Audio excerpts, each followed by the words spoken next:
Good day, guys. This is your tutor engineer. Today we'll be doing grade 12 algebra from the 2024 June exam. So let's start with it.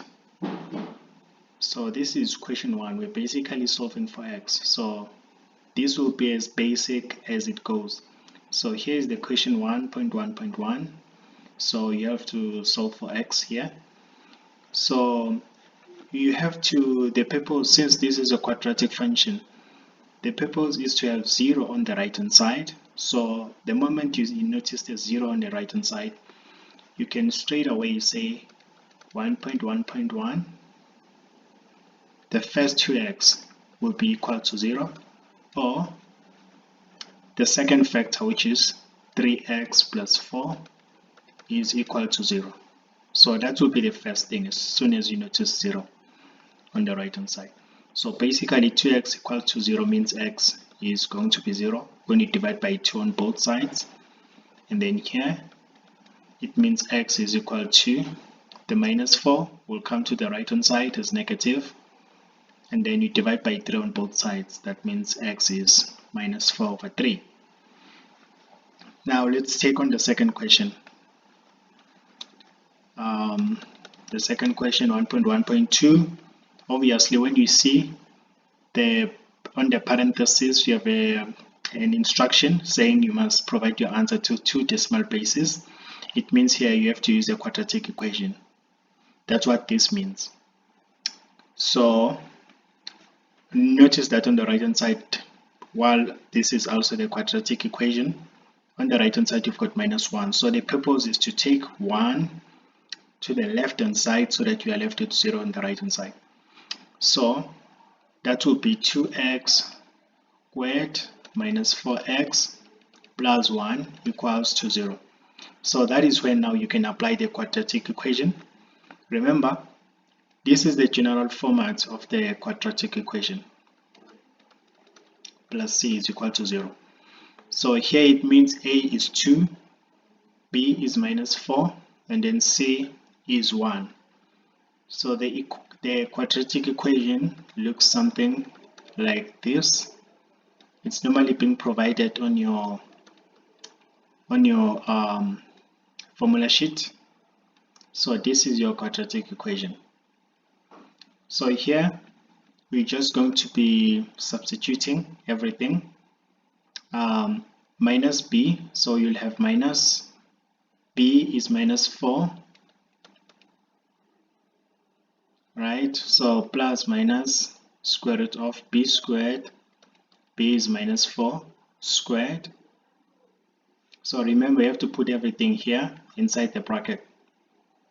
Minus 4, a is 2 in this case, and then c is 1. So all of that is divided by 2 times a, which is 2 times 2.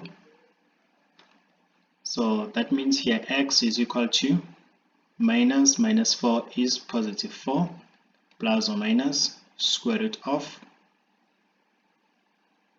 So 4 squared is 16. 4 times 2 times 1, that would be minus 8 divided by 4. 4 is from 2 times 2.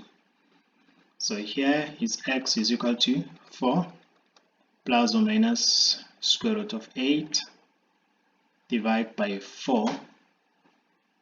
So that will give me x is equal to 4 plus root 8. Sorry, this is root 8 there. Divided by 4. So when you put that on the calculator, you get 1,71. Remember, correct to 2 decimal places, so you leave your answer like this. This is the first x, and then the second one, or x. So we'll use the minus sign for the second one, so that will be 4 minus square root of 8 divided by 4. So likewise, putting that on the calculator, you'll get 0,3. 0,30 to be specific, to comply with the instruction. So that's it for 1.1.2.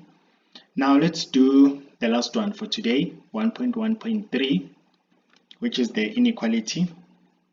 So 1.1.3, you also have the same intention, so you need to keep this side 0. So I will take 1 to the left hand side. So it's wrong, so you shouldn't do this.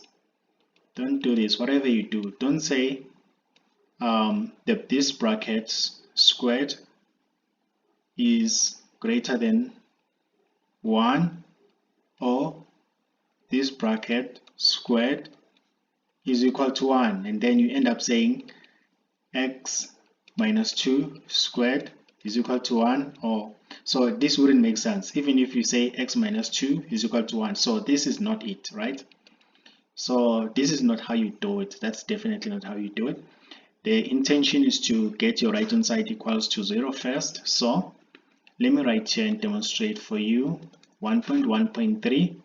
So you'll take the 1 to the left hand side, you'll have x minus 2 squared minus 1. All of that is greater than or equal to 0. So we need to factorize the left hand side since it's not simplified. You'll notice that this is the difference of two squares, right? So just imagine x minus 2 is equal to k, right? So basically this will be tantamount to k squared minus 1. I think now you can kind of recognize the difference of two squares. Now we can solve for k here. Sorry, you'll factorize k squared minus 1. That will be k minus 1 and k plus 1 greater than or equals to 0. So you'll bring back the x instead of k. Remember, k is x minus 2. Sorry, let's say k is x minus 2, not x minus 2 squared. So that will be a k. K is just x minus 2. So I'll return the k there. I'll replace the k by x minus 2. I'll return the x instead. So I'll have, instead of k here, I'll put back x minus 2, right? This was where k used to be. And then you have minus 1. That's the minus 1 there. So I'll close the first bracket. Now I'll do the same for the second bracket. Where there is k, I'll put x minus 2 back plus 1. Now that's the end of the second bracket, greater than or equals to 0 on the right hand side. So basically this is x minus 2 minus 1. So that will be x minus 2 minus 1 on the first bracket. Then the second bracket, that will be x minus 2 plus 1 greater than or equals to 0. So I can further simplify this as x minus 3, and this will be x minus 1 greater than or equals to 0. Now inequalities are different.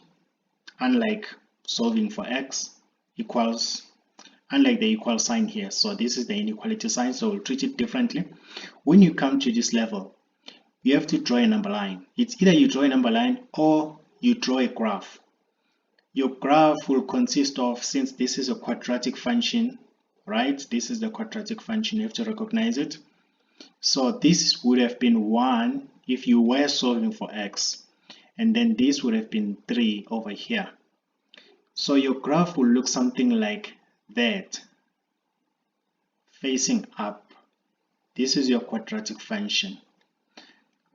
This is saying you need to find the values of x where your quadratic function is above this horizontal line. So if this were your x-axis, this is the side that is positive, and that is the side that is positive, because your graph protrudes above the x-axis. And then below here, we have the negative side of this graph. So this statement would be true whenever x is on this side and x is on that side, right? So that's when your quadratic graph is positive.